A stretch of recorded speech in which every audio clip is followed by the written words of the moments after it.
Salut les amis, je vais vous proposer aujourd'hui 8 expressions idiomatiques en relation avec les poissons. Ces 8 expressions sont noyer le poisson, il y a anguille sous roche, faire une queue de poisson, être muet comme une carpe, être serré comme des sardines, finir en queue de poisson, faire des yeux de merlan frit, être un requin de la finance.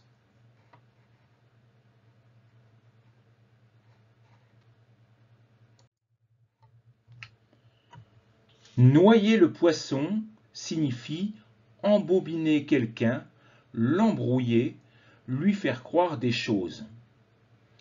Cette expression est apparue au XXe siècle et signifie donc que l'on embrouille une personne afin de lui faire céder ou bien de lui faire oublier quelque chose.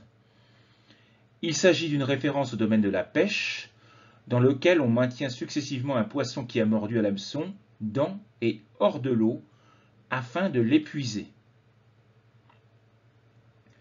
Vous pouvez donc utiliser d'autres expressions qui sont synonymes, comme créer la confusion, embrouiller les choses pour éluder une question, donner le change, noyer sous un flot de paroles, brouiller les pistes. Voyons un exemple de phrase. Arrête de noyer le poisson, je sais parfaitement que tu es le responsable de ce désastre.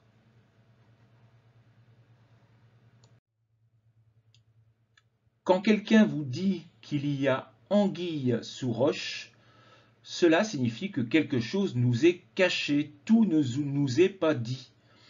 L'expression fait bien référence au poisson, l'anguille, qui a pour particularité de ne pas aimer la lumière et de rester caché sous les rochers. Cet animal visqueux, c'est-à-dire gluant, n'étant pas facile à attraper, est devenu le symbole de la sournoiserie et de la tromperie. Voyons quelques expressions synonymes ou équivalentes.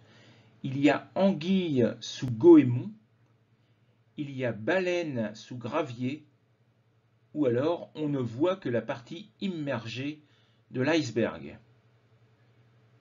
Voyons un exemple. Cette situation n'est pas normale, on nous cache quelque chose, il y a anguille sous roche.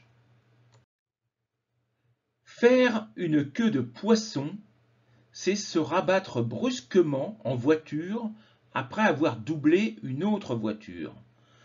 Donc, c'est généralement un rabattement qui est dangereux, trop rapide et juste devant la personne que l'on vient de dépasser. Et on oblige régulièrement l'usager que l'on a doublé à ralentir ou à freiner brusquement pour ne pas nous rentrer dedans.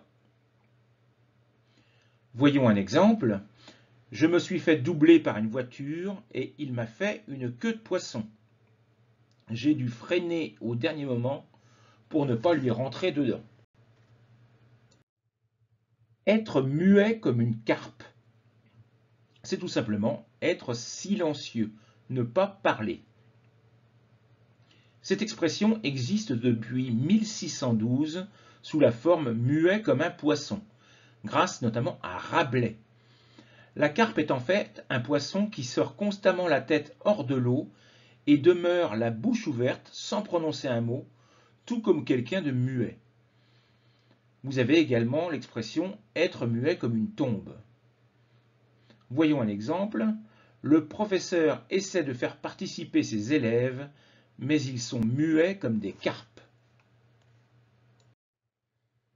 Être serré comme des sardines, c'est donc être les uns contre les autres, être très très serré.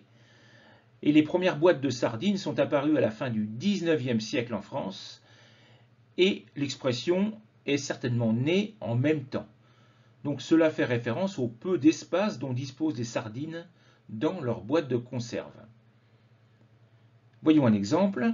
Nous sommes allés au dernier concert de Stromae, mais nous étions serrés comme des sardines. C'était stressant. Finir en queue de poisson, c'est se terminer, s'achever d'une manière décevante. Donc cette expression fait référence à un marin qui, après plusieurs mois de navigation en solitaire, aurait aperçu une magnifique jeune femme sur le rivage. Il s'empressa alors de plonger pour la rejoindre, mais découvrit avec déception qu'il s'agissait d'une queue de poisson, et c'était une sirène.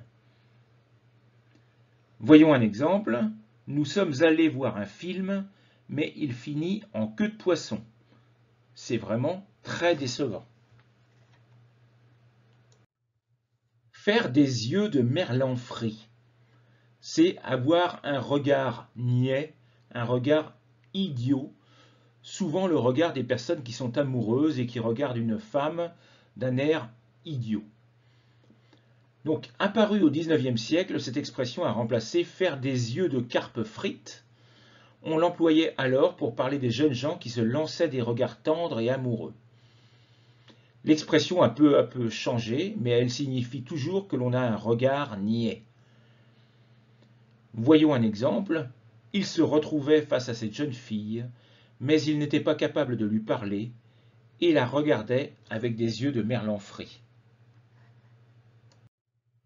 Voyons maintenant la dernière expression de la journée, c'est être un requin de la finance.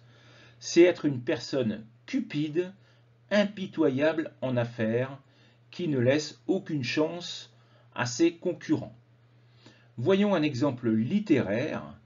Madame de L avait légué toute sa fortune, nommément, aux victimes de son mari, un des plus avides requins de la grande banlieue, un topaz, directeur d'une banque de prêts et d'hypothèques. Il s'agit donc d'un roman de Blaise Cendrars de 1945. Voilà, j'en ai fini avec cette vidéo. J'espère que je vous aurai fait découvrir quelques nouvelles expressions. N'hésitez pas à les réutiliser au quotidien pour les apprendre. Bonne journée et à bientôt. Au revoir.